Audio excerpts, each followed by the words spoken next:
Hey guys, welcome back to our channel. This is LittleLee and Rose. I'm going to be teaching you a fun technique with a Hydrodip. We're going to use the Rust-Oleum Neon series of spray paints and a white primer base coat.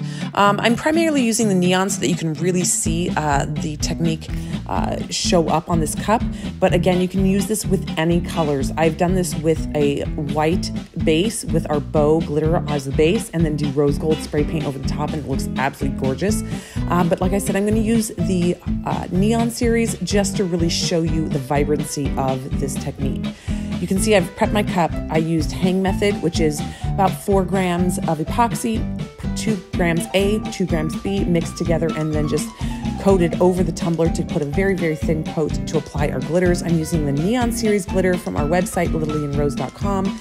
I'm just kind of putting it on here, real easy and simple, not trying to get too crazy with the technique here. It's more to show you guys the Hydrodip portion. I'm going to use clear coat sealer over the top of this glitter, and that's going to just really hold that glitter in place. I'm going to flood coat this cup with one layer of epoxy. A flood coat is about 5 grams more epoxy than you normally would use, and that's going to give it a nice smooth finish. For this, I used about 17 grams of epoxy total. We're going to let that cure up overnight. Then we've got our Hydrodip bucket. Now this is where the technique comes in. It's really, really cool, but it's very simple. I'm just going to use black so that you can see the entire technique really well on that neon. So I coat the top of the water with the black spray paint. Then I take a spritzer bottle full of 91% alcohol and I just spritz the surface of that black spray paint. And you can see here, it breaks up that spray paint and gives it that spiderweb effect. I'm going to then take the tumbler, dip it down through that paint, slosh it around and pull it back out. And there you go. You can see right there, we've got the spiderweb effect all around that tumbler. You can see it really, really well with that bright color underneath it.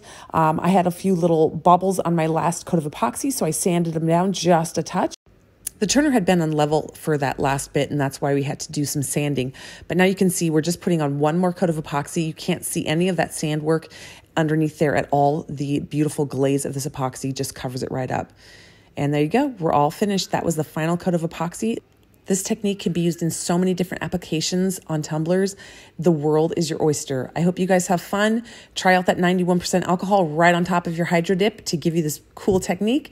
And we'll see you guys on the next tutorial. Bye, guys.